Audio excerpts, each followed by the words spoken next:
Hello everyone, welcome to পাক প্রণালী। আজ আমি রান্না করব আলু দিয়ে ট্যাংরা মাছের পাতলা ঝোল। ট্যাংরা মাছের এই পাতলা ঝোল খেতে খুব ভালো লাগে, তাই আমি আপনাদের সঙ্গে শেয়ার করছি রেসিপিটা। প্রথমে আমি মাছটা খুব ভালো করে কেটে ধুয়ে নিয়েছি। এবার আমি নুন আর হলুদ মাখিয়ে নিচ্ছি। ট্যাংরা মাছে খুব নাল থাকে, তাই একটু ধোয়ার সময় নুন ব্যবহার করলে খুব ভালো হয়। নুন দিয়ে ধুলে মাছগুলো পরিষ্কারও হয়ে যায় খুব তাড়াতাড়ি। এবার আমি কড়াইতে তেল দিয়ে ট্যাংরা মাছগুলো ভেজে নেব। ট্যাংরা মাছগুলো খুব ফুটছিল, তাই আমি ঢেকে দিয়েছি। এবার ভাজা হয়ে গেলে আমি ট্যাংরা মাছগুলো একে একে তুলে নেব। মাছে যখন নুন হলুদ মাখানো হয় তখন একটু তেল দিয়ে নিলে মাছগুলো এতটা ফোটে না। আমার অতটা খেয়াল ছিল না, তাই আর মাখানো হয়নি।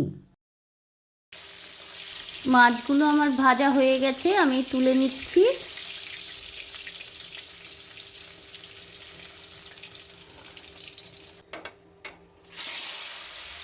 এবার আমি বাদবাকি মাছগুলো একইভাবে ভেজে তুলে নেব।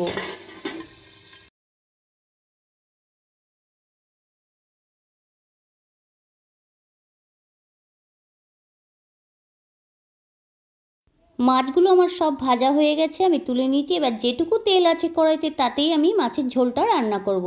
তাতে আমি দিয়ে দিলাম জিরে ফোড়ন আর দিয়ে দিলাম কেটে রাখা পেঁয়াজ। এবার আমি দিয়ে দেব কেটে রাখা আলুগুলো। এবার এতে দিয়ে দেব হলুদ আর দিয়ে দেব নুন পরিমাণ মতো, আর দিয়ে দেব 4-5টা কাঁচা লঙ্কা আর একটা কেটে রাখা টমেটো। এবার আমি আলুটাকে ভালো করে নেড়ে চেড়ে 5-7 মিনিটের জন্য ঢেকে দেব, গ্যাসের ফ্লেমটা লো রেখে, যাতে আলুগুলো তাড়াতাড়ি নরম হয়ে যায়। আমার রান্নাটা যদি ভালো লেগে থাকে লাইক শেয়ার কমেন্ট করবেন অবশ্যই। আর আমার নতুন নতুন ভিডিও সবার আগে দেখার জন্য পাশে থাকা বেল আইকনটা অবশ্যই প্রেস করবেন।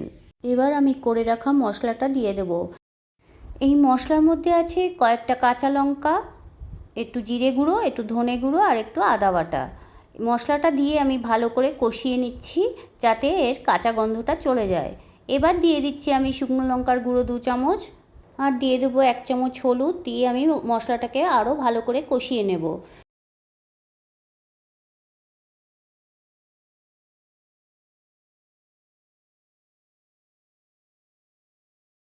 মশলাটা বেশ ভালো করে কষিয়ে নিয়েছি। এবার আমি এতে দিয়ে দেব পরিমাণ মতো জল।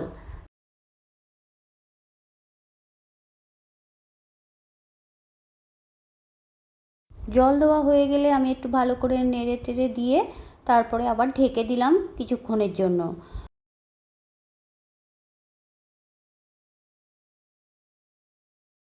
ঝোলটা ফুটেও গেছে আর আলুটাও অনেকটা সেদ্ধ হয়ে এসেছে। এবার আমি ভেজে রাখা মাছগুলো দিয়ে দিচ্ছি। মাছগুলো দিয়ে ভালো করে নেড়ে চেড়ে আমি ফুটতে দেব কিছুক্ষণের জন্য।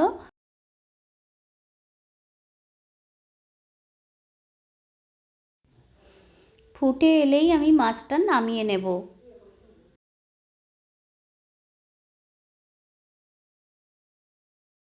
এই সময় আমি টেস্ট করে দেখলাম মাছের ঝোলে একটু নুন কম হয়েছে, তাই আমি একটু নুন দিয়ে দিলাম। দিয়ে মাছটা বেশ ভালোই ফুটে উঠেছে। এবার আলুটাও সেদ্ধ হয়ে গেছে। এবার আমি নামিয়ে নিচ্ছি পরিবেশন করার জন্য। মাছের ঝোলটা আমার রেডি। আমার রান্নাটা যদি ভালো লেগে থাকে তাহলে অবশ্যই সাবস্ক্রাইব করবেন। আবার আসবো অন্য একটা রান্না নিয়ে। ততক্ষণ আপনারা ভালো থাকবেন, সুস্থ থাকবেন।